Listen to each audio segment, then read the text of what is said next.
Started here, and oh, right. So everyone can see my beautiful face alongside yours.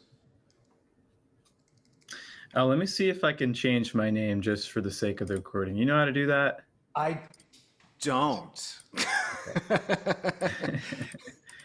I don't even yeah. know where this name came from. Let me see. Let me Okay, thank you tell you everyone what. for your patience. Well, you Sorry, can everyone. get that started. I'll get Ah, started with the deck. okay. I got it, actually. Here we go. Cool.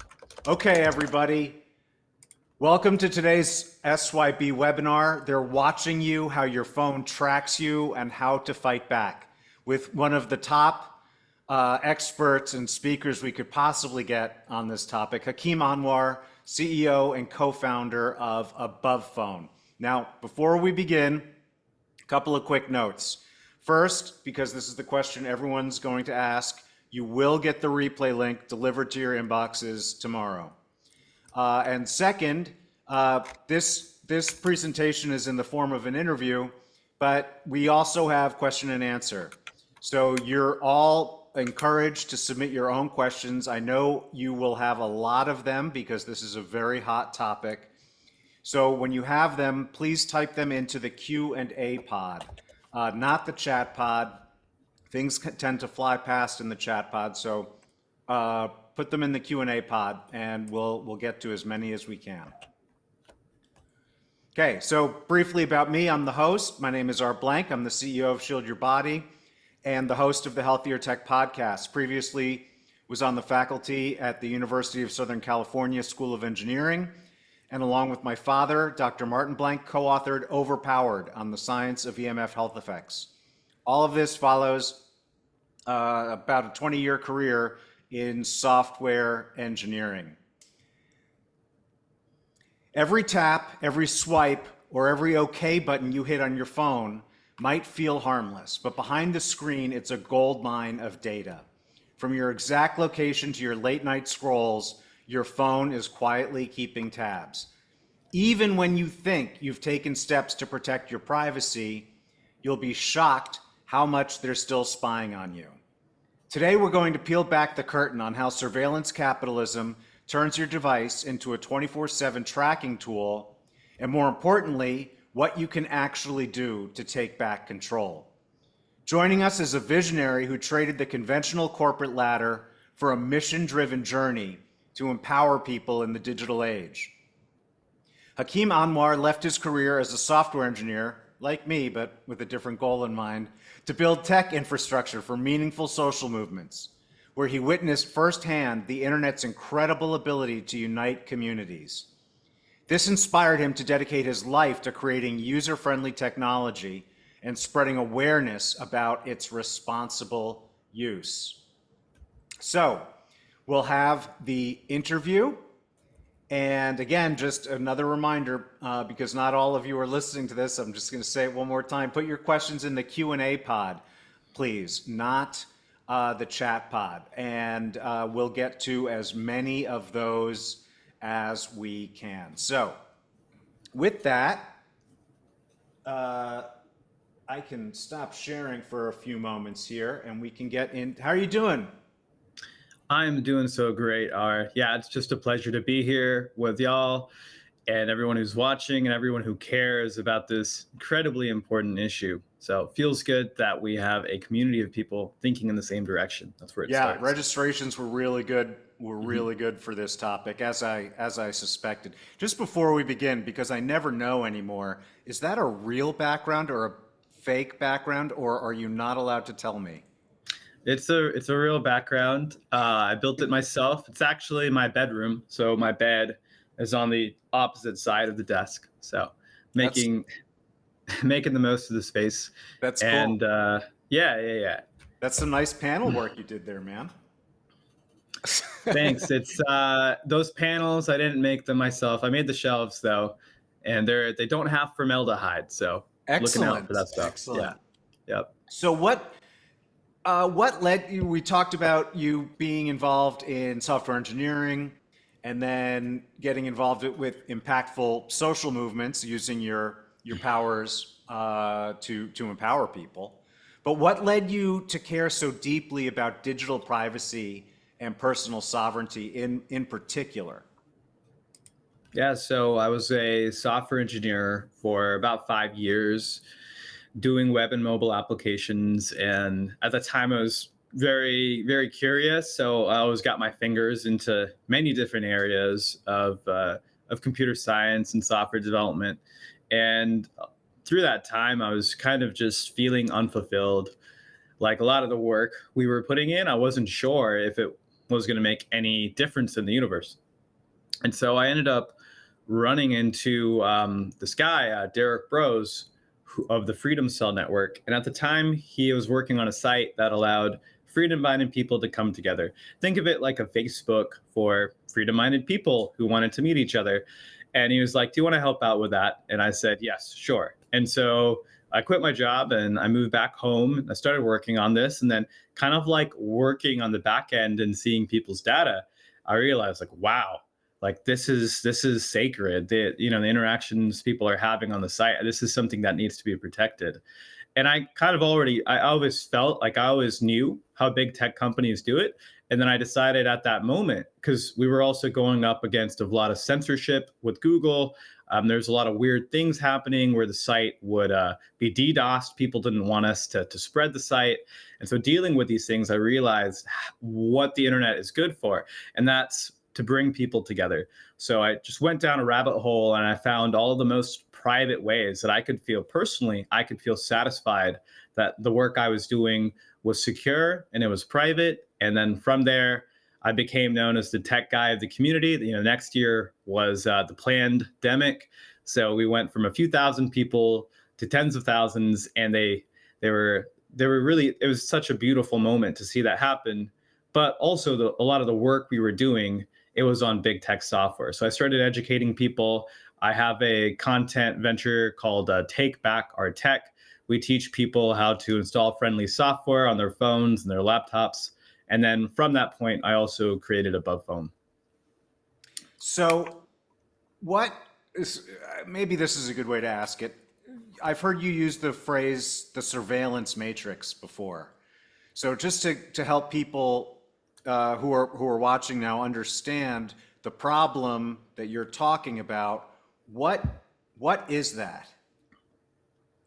Yeah, so the surveillance matrix is a really easy way for for entities that would benefit from surveillance, such as governments, even foreign governments, political organizations. They can offhand it. They could make it someone else's job, and the companies that are best suited for the job would be Google and Apple. So they're the ones who create these ecosystems, which collect a lot of data, and through different means, this data gets aggregated either by the apps that you're using on your phone, programs you're using on your computer. And then both of these companies make entire industries profiting off that data.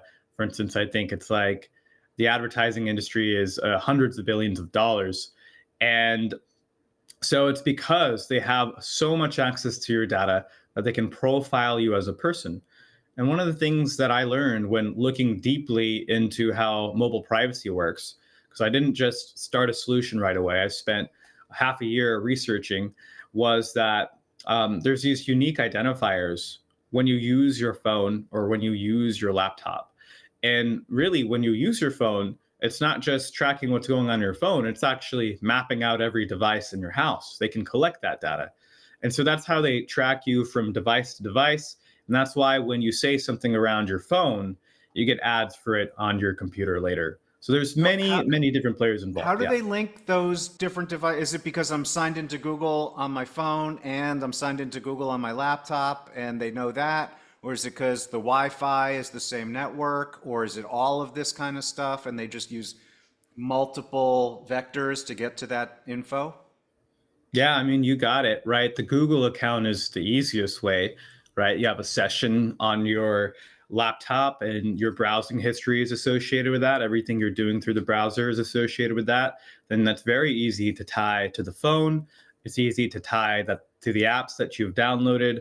It's easy to tie to the activities you do in the apps that are using Google's advertising frameworks, which a lot of app developers use. I mean, I think it's like on average on an app in the Google Play Store, there's about 5 different companies that are associated with that, or they're running analytics and advertising services. So yeah, those are those are the ways that they'll track you across your devices. And, a lot of people will use VPNs. I know a lot of my customers use VPN. I mean, I have a VPN too. It's not always on, but why is that insufficient? Yeah, well, VPNs are really good for protecting yourself from threats outside your phone. It's like it protects you over the air. So from your phone to the outside world, a VPN will create a tunnel so that nothing can see in that tunnel. So your internet service provider won't be able to see what your phone is doing. But the problem is that when the phone is already, I'm starting to call it like pre-hacked, and then the phone has its manufacturer or developer with given complete permissions on it, they already can see what you're doing, and so you get added to different databases, advertising databases, geolocation databases. So it can't help you for what's already going on in the phone. The VPN protects on the outside, but on the inside, it's just as easy to log your keyboard or to see what you're doing on an app. We have a question that just came in that is, and I assume this is from the perspective of a US resident. Is it better to use VPN with location set within the US or outside the US?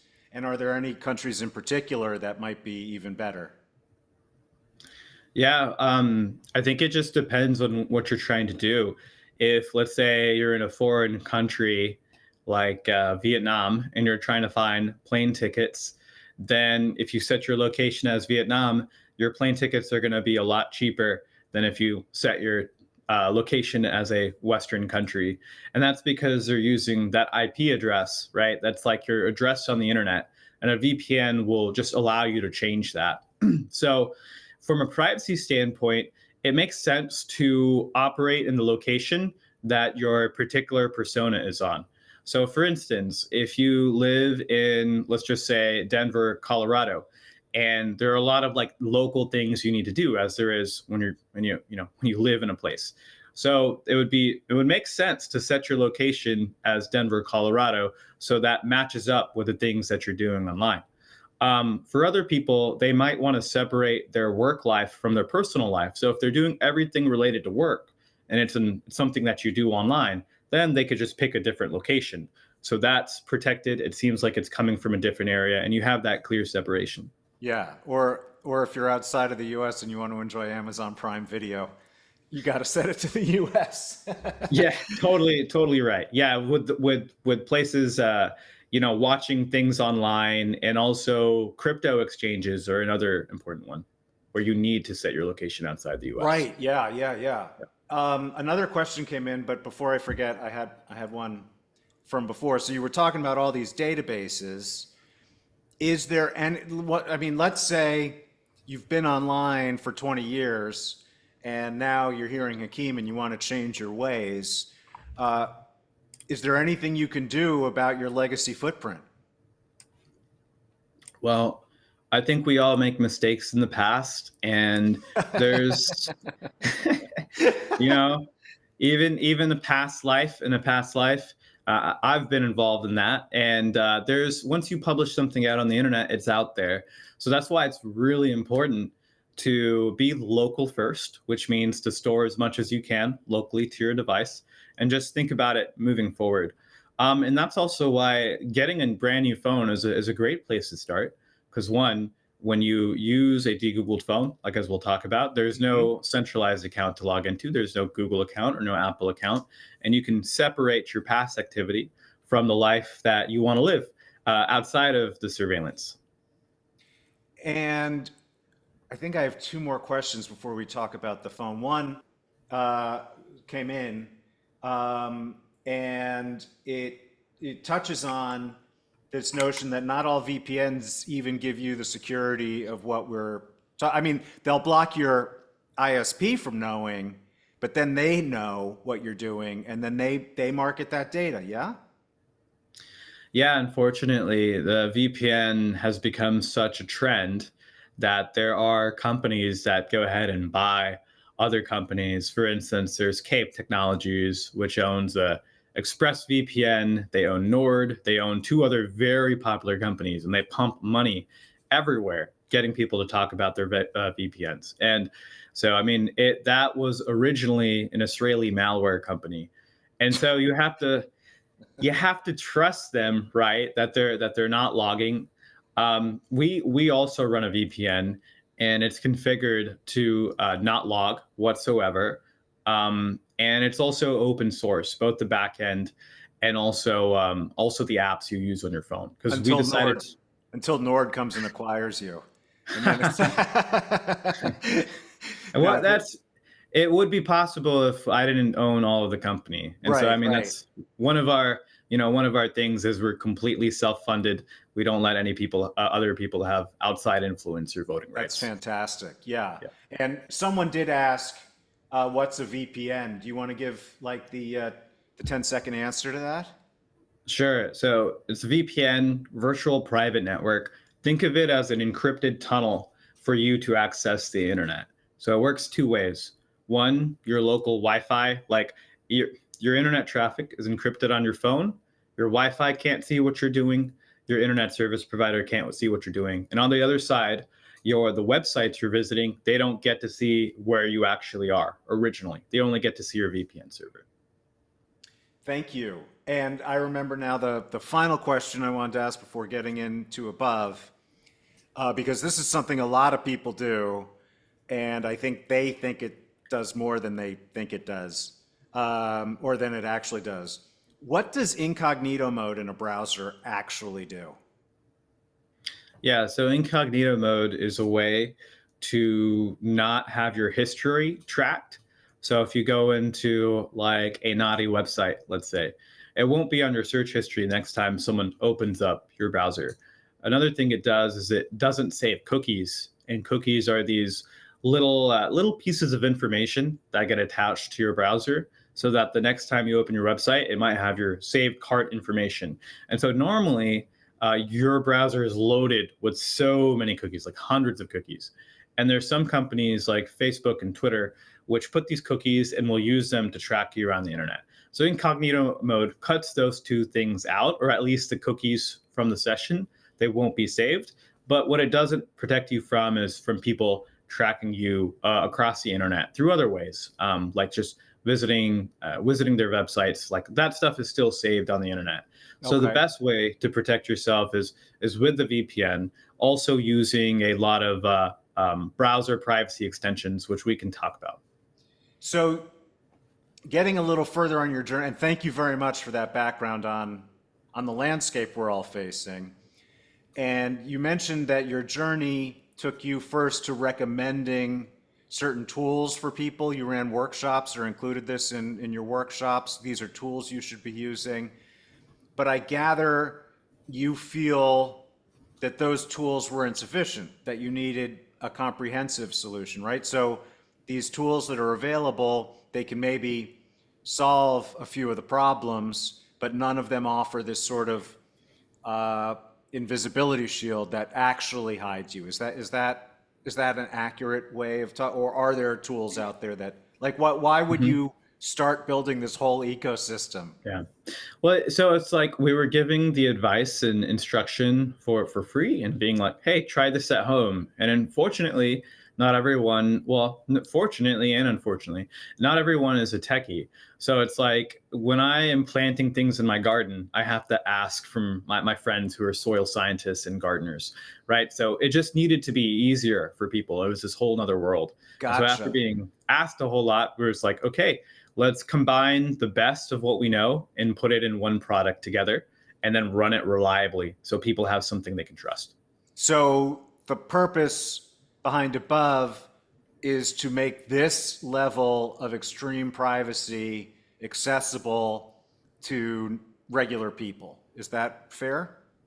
Absolutely. Yeah. It's like having all of the best choices and recommendations already ready for you to go. So you just turn on the phone and then you log in and then you're basically good to go and start using the phone.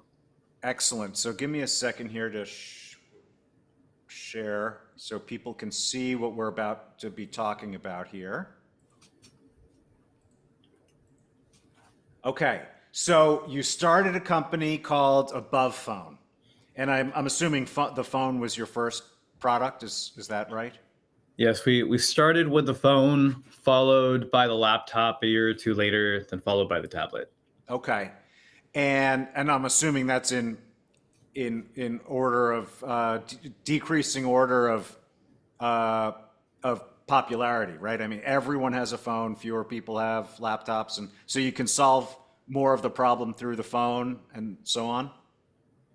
There's that part, and then it's also like, what's the next logical step to get to your laptop and phone syncing together, and but doing Ah, it in a private way. So it's like, can I get my text messages working on my laptop? And we said, okay, let's try to do that.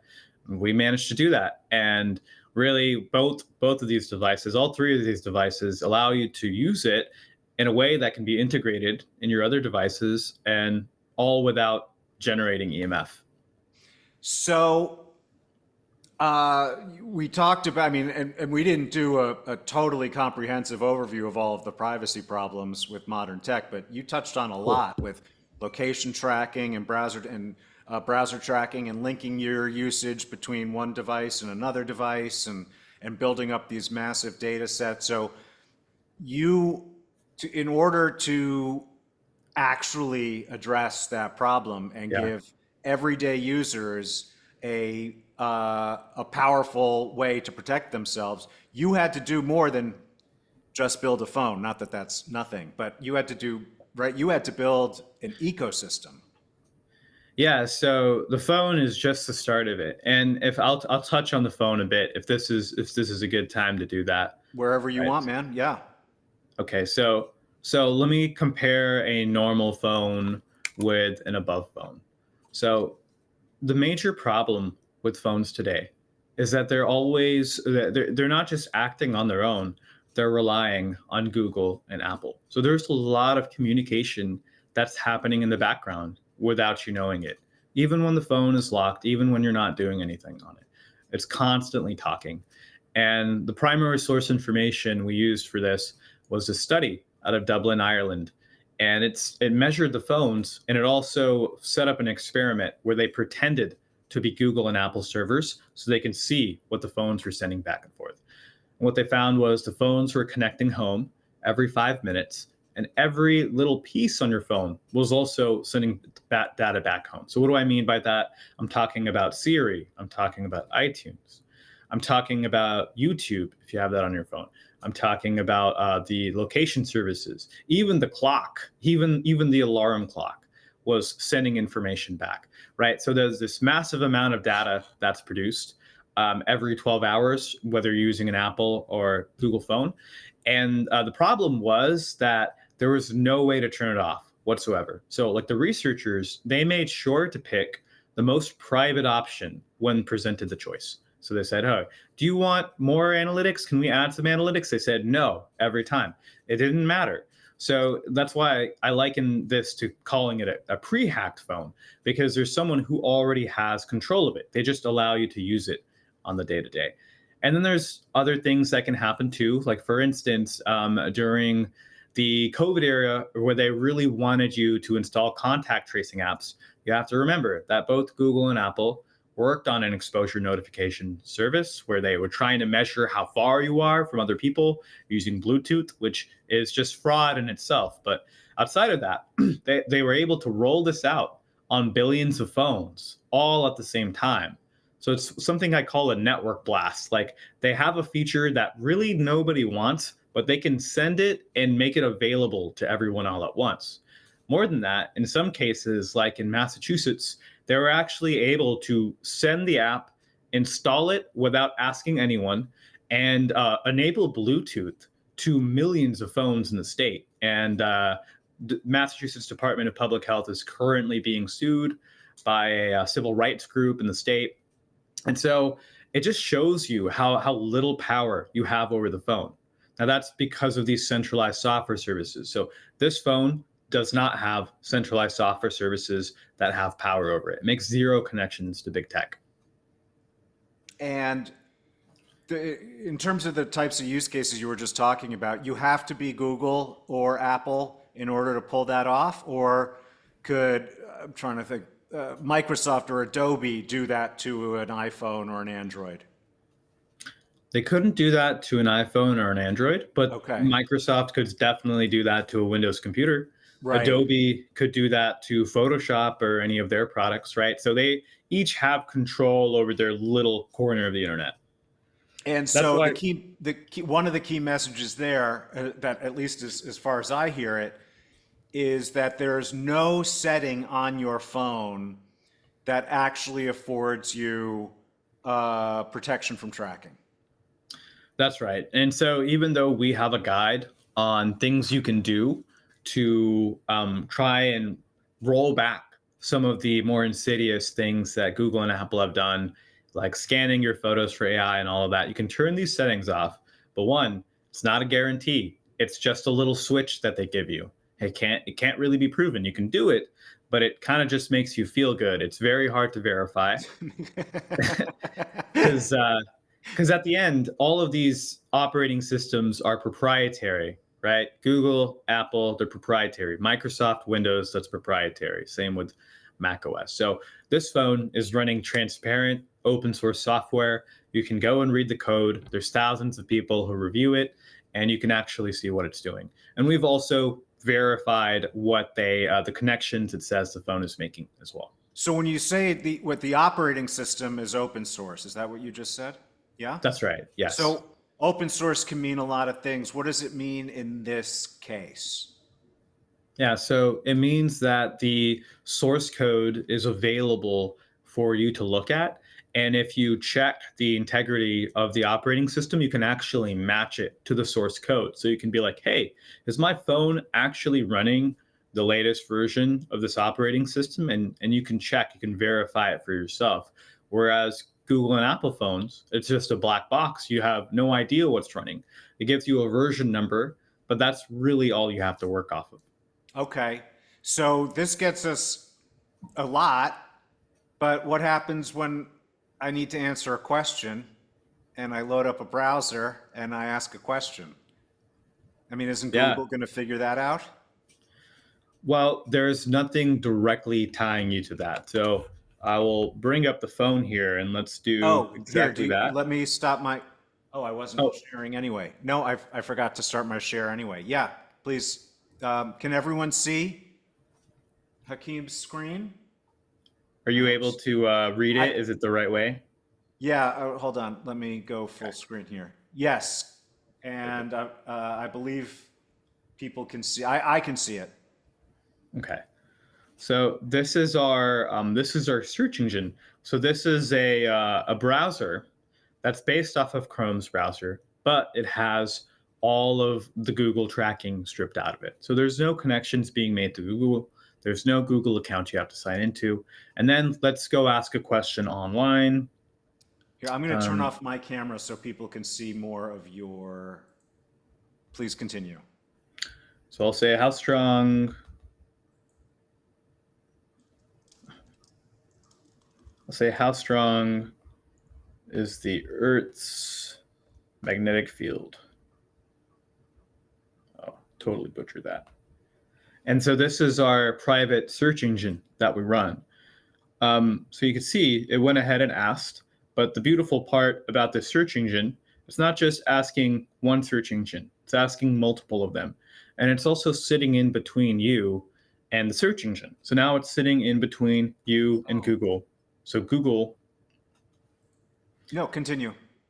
I'm following so the chat and making changes. Oh, and so Google has not been able to tie your identity to what you're searching. They don't really even know that you exist. They just know our search engine made a search. So you can see that you have options now. You could search Bing, you could search Brave, you can search DuckDuckGo, you can search Google. And so our search engine, they call this a meta search engine. We'll search everything else. It'll bring the results back. It'll strip out the ads and it'll give you the result. And the result looks something like this, which is pretty cool. And the search No, engine has no idea who did the search. Right. Yes. Our search engine doesn't log whatsoever, and then Google doesn't know who actually made the search. They know you did, but they don't know who I mean, they know that above did, right? But they don't That's know right. what the user did. That's cool. That's right. And so same question goes for, I mean, email. Everyone needs email. What are you gonna do about that? Yeah. So what I'm showing you here with the search engine and what I'm about to show you with the email is based off of our suite of software services. So this is kind of like the final layer. You've been hinting at the ecosystem, right? So the phone doesn't just work on its own. It needs all these privacy services.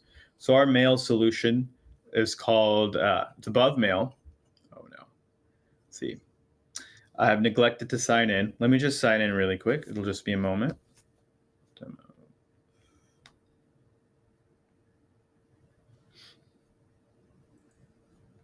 Great.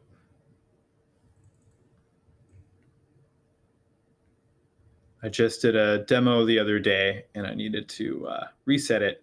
So while I do this, I'll just talk about the email service. So this is a normal email service. Just the only difference is when you delete your mails from the email service, they're completely gone, and we don't log usage of the email server. Let's see.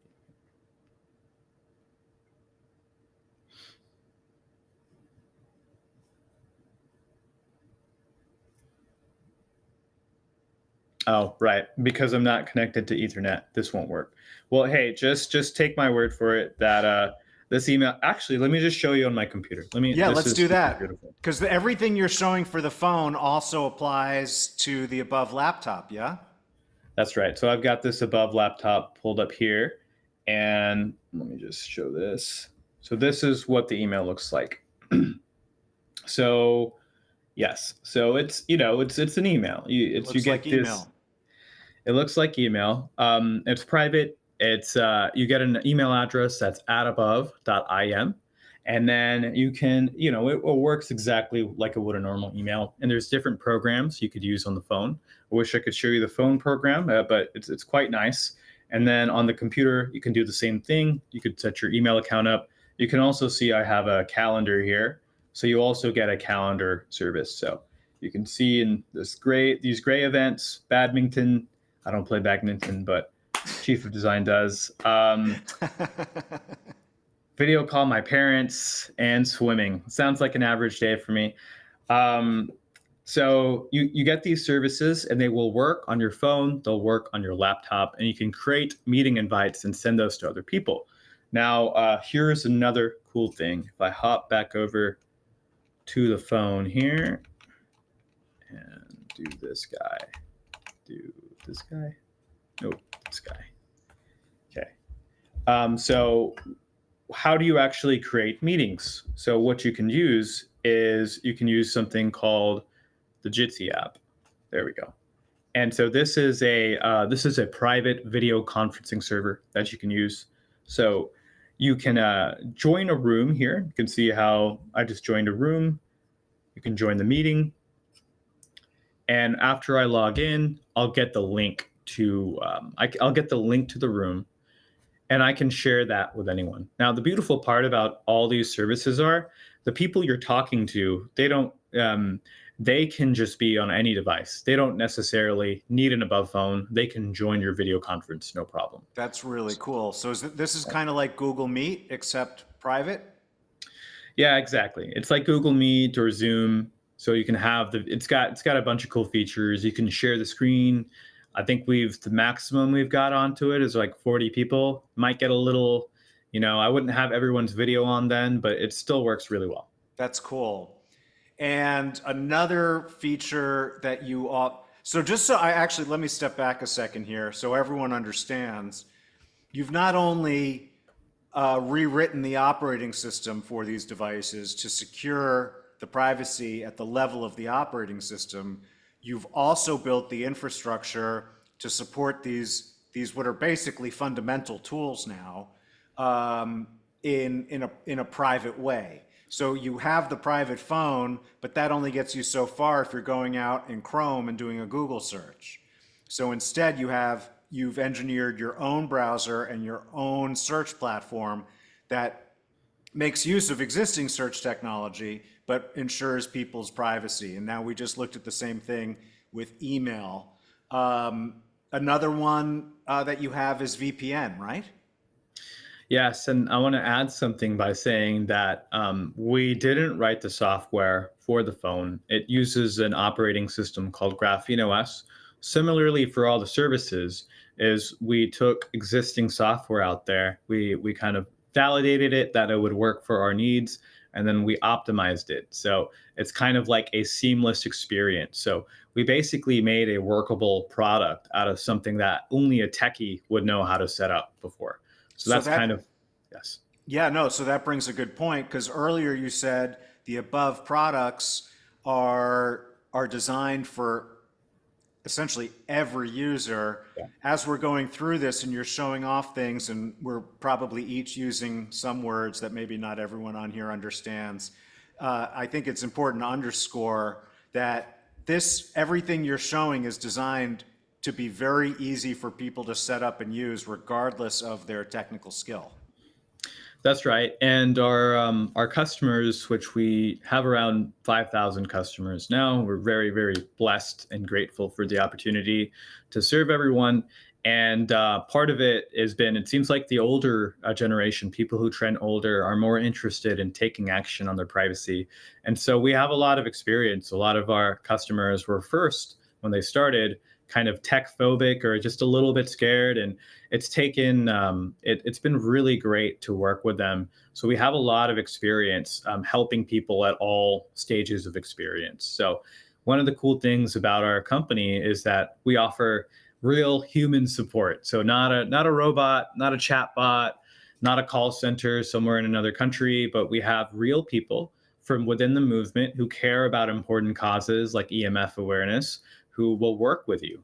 They'll sit on a call for 45 minutes. You get one free call with a phone or a laptop, and then we'll help you move from your older device to this new device. We'll answer all your questions. We'll share with you how to use the phone. So this is the VPN. You can see we have a number of different servers you can use. We have one in the EU. We have several in the United States, all across the country. So right now it's more optimized for the US. It kind of works really well anywhere in North America. So you can pick either of these servers. Let's see, let's switch to US East. And then my location on the world will be different. So go here. What is my IP.com? This is a good website to check where you're coming in from. So you can see it thinks I'm in New York City, but I'm not in New York City. I'm somewhere else entirely. So yeah, that's kind of how a VPN works. It'll shield you from the websites you're visiting, and that very important IP address, it hides it from other people. It also protects you from your internet service provider that would love to sell your traffic data. So we're getting some really good questions in there. So if it's okay, I'm going to jump to some attendee questions. Sure. Debbie asked, what about an Android phone? And I think the meaning of that is, can someone who's on an Android make use of the above suite? That is the suite of tools that you folks have configured, tested, and deployed. Yes, totally. So Above Suite will work great. You can use everything I've shown today on Android. And so that's all the services that I mentioned today. And what I would suggest, though, so it's a really good first step because you'll get a lot of new features. I haven't shown you the internet phone number yet, which is a really, really cool service. And then you get access to things like file sharing, plus all these other features. That is $100 a month subscription. You could go to abovephone.com/suite and you could sign up for that separately. Maybe I'll work with R to make it more available to you guys as well. And so you can start doing that today if you have an Android. Now, the one thing I'll say is it's a really good first step to try these things out. But if you want total privacy, you do need to start with the core of the phone. You need the hardware. Well, you need the software running on the hardware. That's right. Yeah, yeah, That's yeah. right. Thank you. Another question. How do you migrate the data with your software, hardware pairing and sharing with the other have concern that the old device that had our identity is the same as the one. Okay, this is a little. Can you walk Yeah. people through the migration process from, for instance, an Android phone to an above phone? And are there risks of any of their identity leakage surviving that migration? Yeah, so no, I think it's very low risk because you have to realize like you're just taking files on the old phone and you're moving them over to your new phone. So it could be things you have on, let's say, inside your photos library. So we're just taking the files. Typically, we'll use a USB drive, plug it into the old phone, copy the files on there, and then put them on the new phone. There's also things that, well, there's apps we can use that connect to the same Wi-Fi, but I know a lot of you wouldn't be interested in that because it's Wi-Fi. So um, it's very low risk because on your above phone, it's not connecting to Google, it's not connecting to Apple, so it doesn't have any opportunity to send stuff out, and that's where all the protection comes from. That's a really good point. Thank you. Welcome. Um, Carol is asking, does your customer service include an 800 number for immediate assistance or only via email or chat? So we have a phone and number, but the way our support works is because we're supporting thousands of customers, we don't have a call line. So really, what happens is if you call in, we will put in a message, we'll send it to our support engineers, and they'll reach out as soon as they can. We also, the easiest way to get support, which we have people 9 to 5 p.m. Every Monday to Friday, is through our abovephone.com website. So that's the way we can help the most people. We're also working on, we're about to launch our new support plans. And so some of these will have better options for people. Whereas, hey, you have a problem on your phone, you can book a call and be talking with someone the very next day. So our support engineers have to like, we're a small team. We've got a lot of people to support. We kind of have to be efficient with our time. So, Oh, I totally yeah. understand. Yeah. So, Carol, I hope that answered your question. Um, the person who asked about the migration is asking, but what about the old device? Wouldn't the old device know about the migration? No, all the old device would know is that, hey, it's someone's backing up their data. They don't know anything about the new phone or where it's going. So Cool. there's very low risk. Yes. Someone's asking, I travel and research, do research work in Africa a lot. Will this phone function outside the US? Great question. So yes, so this phone will function anywhere in the world. You can either use a SIM card or you can use an eSIM or you can just connect to the internet wherever you are in the world. And the thing that I love about it is that there's multiple ways. So one, you can either connect to the internet and do all your work that way. Or two, if you still need a phone number while you're overseas, you can use our internet phone number. So I can dive into that a little bit more, but a short answer is yes, it works everywhere in the world. Excellent. And I think, yeah, this is a good time. If you'd like, please share about this virtual phone number that's included with the phone. Awesome. Yeah. So this virtual phone number, as far as I know, is the only way to make a telephone call without generating any additional electromagnetic fields. And that's because it uses the internet. So you can see kind of in the top of my screen, you have to look kind of Oh, close, let me but you turn off see. my camera again so people get a bigger shot of you. Okay. So you'll see the airplane in the top right hand corner. My phone's on airplane mode, which means the radio is completely dead. Um, and I have this phone as well as everything connected in my house to Ethernet. So when I want to make a phone call, I go into my app here, and this is our internet phone number. It looks kind of like a messenger. That's because it is. So if I go in here, I'll actually be able to see people's phone numbers. Now, this looks like an email address, but it's a phone number. And once you sign up for internet phone number service, you get to pick a phone number in US or Canada, and you can pick from any state that you're in. And then you always have it available through this app. You can call people, you can text people, and from their end, it looks like a normal phone number is messaging or calling them. So it's perfect. It feels really easy to use. And then also when you're in other countries, some people struggle with ensuring that their SIM or their connectivity works the same way over there. Well, you don't have to worry about that anymore. You could literally go to a cafe, you could go to anywhere there's internet, and you can still be making phone calls using this. So it's a really, really cool tool. And someone's asking, can you share videos with the virtual phone number, because they're saying Google Voice, for example, doesn't allow that.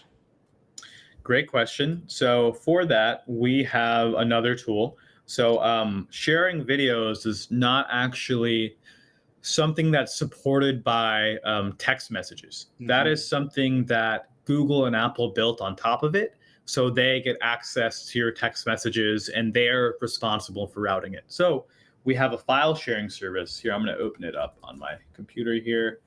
We have a file sharing service that you can use to do that. It's really easy to use. Let me open it up here.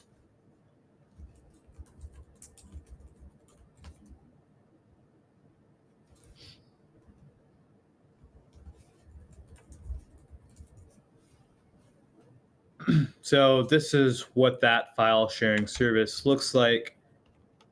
Here we go. Okay. So yeah, so you can go to our file sharing service and you create your share. Then you can drag your files here. And then when you upload them, you'll get a link back. And then you could just send this link to someone in your text messages. You can send it by email. It doesn't matter how you send it. And what's best is that you can even put a password on it. You can set it to expire after 1 download, 5 downloads, how many ever, right? So if you're sending like an important video, you're sending like your passport, as you often have to do while traveling. You can make sure it's not sitting on an email server somewhere. You just can make sure that only one person can download it, and then it's off the internet. So this is Above Share. We just released this in the past few months, and it's been working great for people. And if you wanted to send a video through here, when they would open the link up, they could actually just play it right in their browser, and they can download it. Cool. So you have your own version of like WeTransfer in the Above suite. Basically, yes. Very cool. Someone asked a question, and I think I've lost it. So I'll just ask. They asked if the phone has an airplane mode. That's it. And then they said, oh, you answered it because you showed that you were able to make a call in airplane mode. Can you talk a little bit about how you pulled that off? You mentioned Ethernet and so forth, but can you explain that? Sure, yeah. So airplane mode is just available from the top of the screen, as you would find in other phones too. So yes, it kills the radio. We have tested this pretty extensively. And then also what you can do is you can also change the connectivity modes. So let me see here. Internet. So when you would have a SIM card in the phone, or you have an eSIM service, you can actually choose the level of connectivity. So you can choose from 5G, which I know a lot of people don't like because of 5G millimeter wave. You can actually change that from 5G to 4G LTE only. You can also even do 3G. So you have a lot of options with how you connect to the cellular network. So most phones don't give you that option. This phone does. That's cool. Yeah, most don't. Yeah.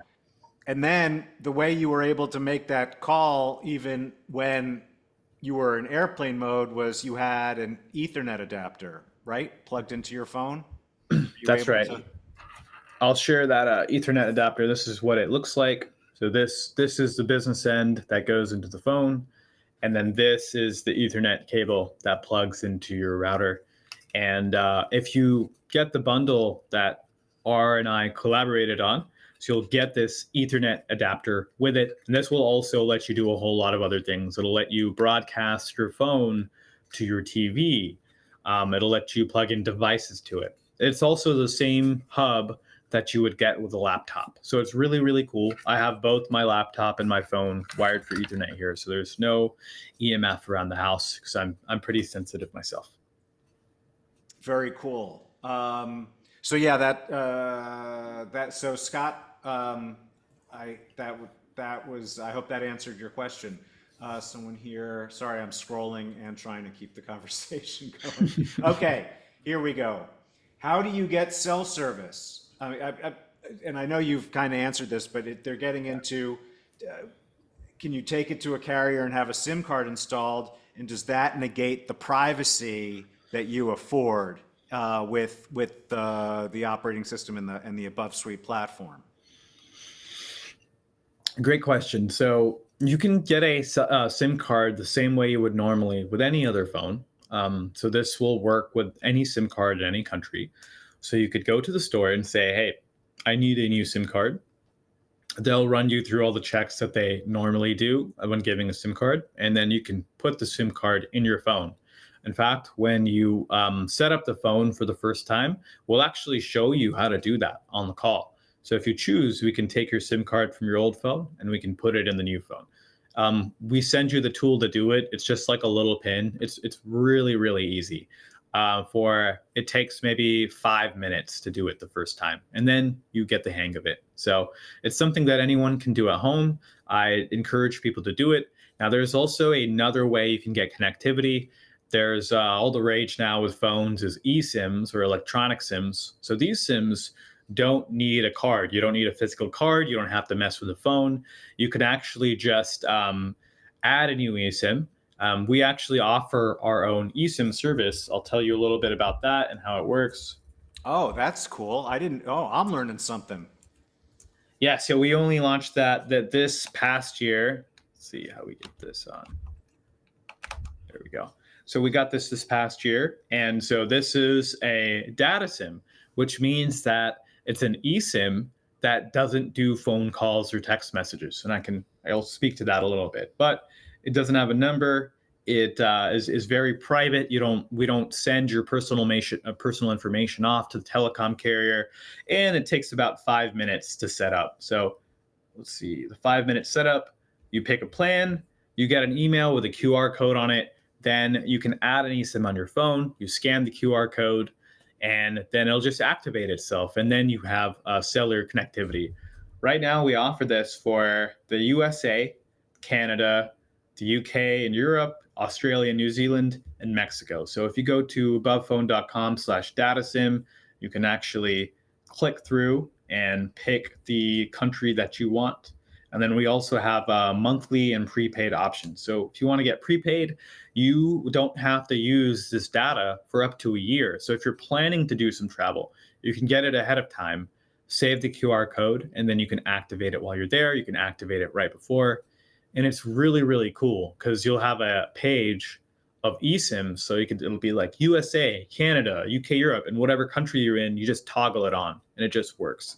It saved my butt so many times while traveling already. That's really cool. I wonder how many other things you guys have that I don't know about yet.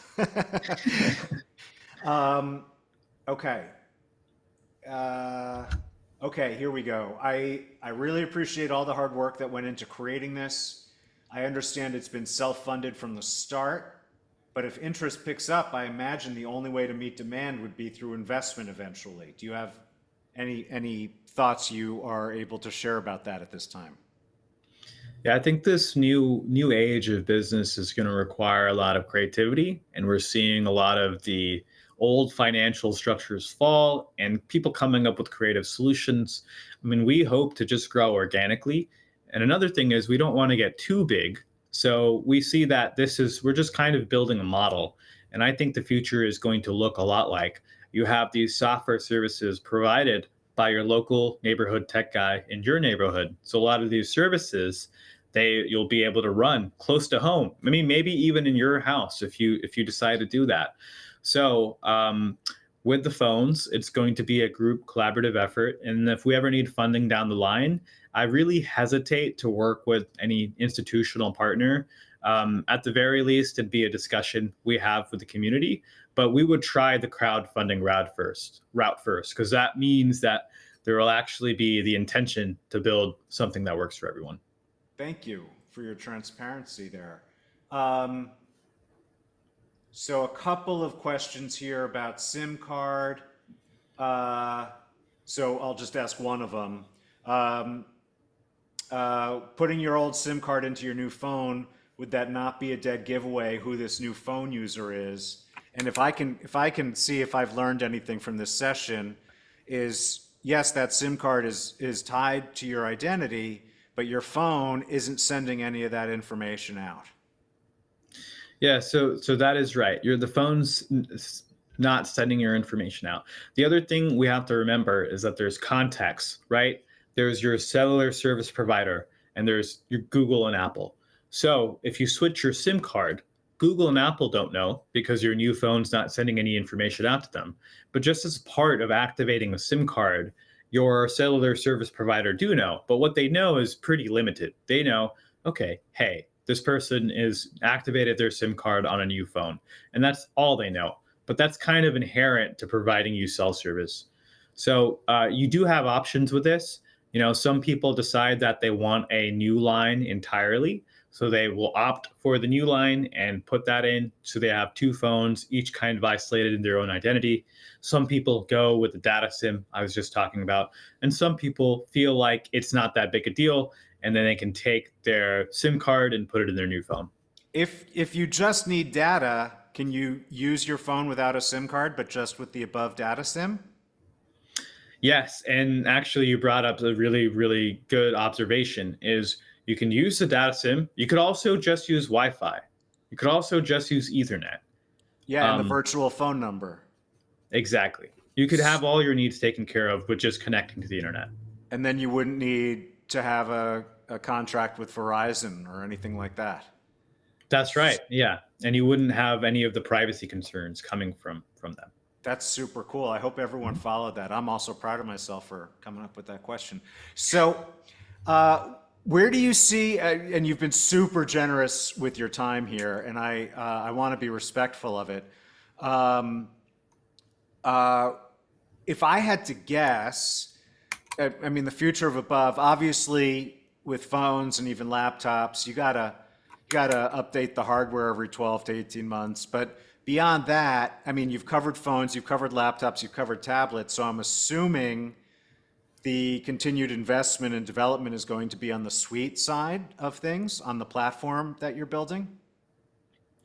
Yeah, so we will focus on each product individually. And what our goal is we will have a community of people to test. So for instance, something like your text messaging app. I guess I didn't really go into this much, and this is a good time to bring this up. Let's see. Okay. So there's apps that you use on the phone, right? There's software you use on your phone and on your laptop. And our goal is to find the best open source software. So remember what we were talking about with the operating system. It's open, it's transparent, you can see what it does. We need the same thing with the apps in order to have a really nice phone experience. Oh, Right let now, me this stop phone, sharing. You're sharing it. Sorry, I just want to make sure people can see you. Okay, continue. all all Yep. good. Thank you, Blink. So all of the software running on all of the apps running on a phone are free and open source. So I added that word free in front of it. What does free means? Free means you can take the app and then you can actually make your own version too. So it's a more organic way of developing software. Because if you don't like what the developer is doing, you can just boom, you can take your own version. That happens from time to time. But all of the apps we've chosen because they're very stable, they're private, they can be used, a lot of them can be used offline, and they work really well. So our goal will be to test these apps and continue to find the best ones, and then support the developers who are making this, who are making be able to use a phone privately. We'll be trying to support them as much as we can by giving them testing feedback, by supporting them financially. That's kind of our goal, so that people can be using private laptops and private phones for years in the future to come. I also want to mention, you mentioned about update lifetimes. Well, the phone that we are working and we're offering today is a Pixel 9. So that phone has software updates until 2031. So it's a very long lifetime for a phone, and it's a really cool thing to see this modern hardware get supported for that long. So there will be a need in the future for a new generation of phones. We'll be exploring options. But right now, our focus is on the apps and the experience of the phone. While I'm on the call, I'll share some more cool things with you guys. I know we don't have too much more time, but for instance, this is called OpenStreetMaps. So this is a offline first mapping solution. Now, if I zoom out a little bit, you'll notice that Tennessee is highlighted in green. That's because I downloaded the Tennessee map to my phone, and now I can navigate anywhere in Tennessee completely offline, without even being connected to the internet, is what I mean. And so you could download the entire map of the United States, the entire map of whatever country you're in, and then you can have offline maps. Now, another thing that I did was I started picking out points that were important to me. For instance, this place like here where you can find wild berries to forage. So this is a really awesome way to collect your own knowledge of your local hometown, save the points on the map. That way you don't have to rely on Google Maps or other things like that. So this app is very, very important. It works really, really well. There's also other apps that I'll just mention here, like a private way to watch YouTube, which I was looking up, Shield Your Body earlier. So here we've got the Shield Your Body channel, and here's their latest video. And I wanted to show you. Content. Yes. Yes, another awesome webinar. I really enjoy these webinars. I watched this one. And what you can do is you can actually download the entire video. So you can download the video, you can even download the audio. And now when you go on a road trip, you download all of your YouTube videos beforehand, and then you can just listen to them. You can be navigating without needing to connect to the internet, because we all know cars are one of the places where there's just a lot of interference, and it's pretty bad for you to use a phone in a car. Yeah. So you have different options like that. Last thing, and I'll pass it back over to you, is how do you actually download apps? So we have two apps. One is the free and open source app store I mentioned. The other one is Aurora Store, which will let you download apps from the Google Play Store, but to do it privately. And it does this through shared accounts. There's nothing you have to sign into. You're just given one of the shared accounts, and then you can download any app that you want. So let's see. Let's come up with a good app. What do you have a suggestion for an app, R? Oh, my favorite right now is the Calm app. Calm app. Cell Mapper? Calm No, app? Calm, C-A-L-M. Oh, Calm map. Calm map. One word like that? No, two. Two words. There Calm. it is. Calm app. Oh, okay. I was thinking it was thought it was a Yeah. map. So, okay, so cool. So you get information about your apps, and I might ruin this app for you. I apologize in advance. I knew I would do that. I'm sorry. Yeah, it's okay. I've come to terms. Yeah, go on. So it gives you transparency into the apps that you download. So sometimes apps can have these advertising analytics layers, and so you can scroll down, and it'll tell you all the permissions this app might want, and then also it'll tell you the privacy. So what other companies are involved in this app? So Facebook gets some information once you use the app. Google gets a little bit of information once you use the app. So it gives you a way to get informed consent about the apps that you put on your phone. You can kind of see this, and you can try and pick better options. Now, I know Calm is a really, really cool app. It's like a kind of like a meditation. You can listen to meditational tracks. Yep. So if we go to F-Droid, F-Droid is a free and open source app store. So there's no hidden trackers in any of these apps. Let's search for meditation. Yep. So there's at least this one, mindfulness meditation, which would be interested. I'd be interested to hear what you think about this one, R. So it's another app that you can use. It doesn't have any of the trackers. Okay, it's got some interesting meditation tracks in here. What's the name of this app store? It is called F-Droid. F-Droid. I'm writing that down. And if you have an Android phone, this is something you can download right away. You can go and look it up online and download this app store. So all of the apps on the above phone are from F-Droid, with the exception of one, because it's kind of like the mapping app that does traffic and all that kind of stuff.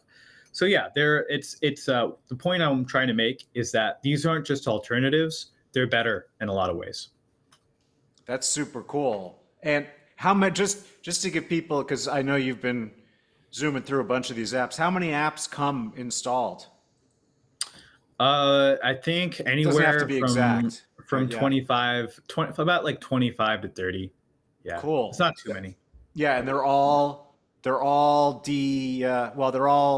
reinforced Yeah. privacy. Is that a way of saying that? Yes, they're all private and they're all free and open source. Very Totally. cool. Totally. So, to learn more about Above Phone, you can, of course, go to abovephone.com, which is their website, to check out the bundles that Hakeem and I put together that include the Ethernet adapter, so you can have completely EMF-free usage of your devices. Just go to shieldyourbody.com/above, and you'll find the phone bundle, the laptop bundle, and the tablet bundle there. You'll get the All right. replay to, oh, yeah. I just wanted to say something about the phone bundle. I actually discovered this recently. So we're offering the Pixel 9 above phone, and we were researching the star ratings and I realized that the Pixel 9, if you believe in star ratings, is at 0.87 watts per kilogram. It's very, very low. I think it's the lowest I've seen for a fairly modern phone made Yeah, in that the would be past really year. low for a modern phone. And yeah, you put in the correct disclaimer when giving me the SAR value. whatever whatever sorry, if you're a giant anthropomorphic man. um Yeah. well, so it's surprisingly good, and so Yeah. we have a few of those Pixel 9s in stock. We don't have a whole bunch, so if you want to take advantage of it, go to shieldyourbody.com/above. We're holding these for our and the community here, and we're just really blessed to have your support. Excellent. Thank you. I was going to say before we sign off, and again, you've been super generous with your time. I really appreciate it. And for those who might be interested in hearing more from Hakeem, this week's episode of the Healthier Tech Podcast just came out 2 days ago, and that's our interview where we go into deeper, into more depth on a bunch of these privacy questions that we talked about earlier in the webinar. So if you just check out the Healthier Tech Podcast on any podcatcher, and it's the episode just from this Tuesday. I was going to say, for those who obviously are interested enough to be attending this webinar, but aren't ready to dive into a whole new device and a whole ecosystem. Maybe they're just interested in the topic, but they haven't even done anything yet. What would be something that you think would be easy with visible short-term payoff in terms of protecting their privacy and or their data? Yeah, so the thing I think would be the most valuable is actually to look through all the settings of your phones right now, especially the account settings. So if you have a Google Android phone, look through your Google account settings and see what type of information is being synced up. Go into the settings for the Google Photos app and see if you have AI enabled. For the iPhone, the same way, which the iPhone started to do AI scanning of people's photos. So you can go into the Photos app and go into the settings, but take some time. It doesn't have to be too long, maybe just like an hour of looking through your phone settings, trying to understand what is there. And then if you find something that you don't like, to turn that off. That's a really, really good exercise that you can start right today. And that's really what this is about, because it's not just the technology. These are just tools, right? It's about you being empowered and understanding how it works. You're the one making the choices. You're the one using the technology. So I think that's a really good piece of advice. I also want to mention that I do a weekly show. If you are interested in hearing about tech news around the world and surveillance and solutions, it's called Take Back or Tech. It's on Substack, tbot.substack.com. I'm sending it in the chat. And I hope that was a good tip. What do you think, R? I think that was a really good tip. Whenever I get a new device, that's the first thing I do because it's always changing. And every new device has different capabilities, and they're updating the policies. And I always learn more than one new thing about my new device when I spend the time to do that. So I think that was a fantastic tip. Thank you. And so that was takebackourtech.substack.com. Hakeem, thank you very much again for taking the time today and also for all the work that you do. And it's always a pleasure to get to talk with you and to learn more about this subject, which I'm aware of, but I'm not an expert in. So I really appreciate when you take the time to come chat and educate me and educate the community here at Shield Your Body. To everyone else, you will get the link to this replay in just under 24 hours, delivered to your email, the same email address where you got the Zoom confirmation. And to learn more about Above Phone, that's abovephone.com. And to see the bundles that Hakeem and I put together for Shield Your Body, you go to shieldyourbody.com/above. Thank you, everybody, for taking the time to come out and join Hakeem and myself. I hope you all have a wonderful rest of your day and rest of your week. Have a great night. Blessings.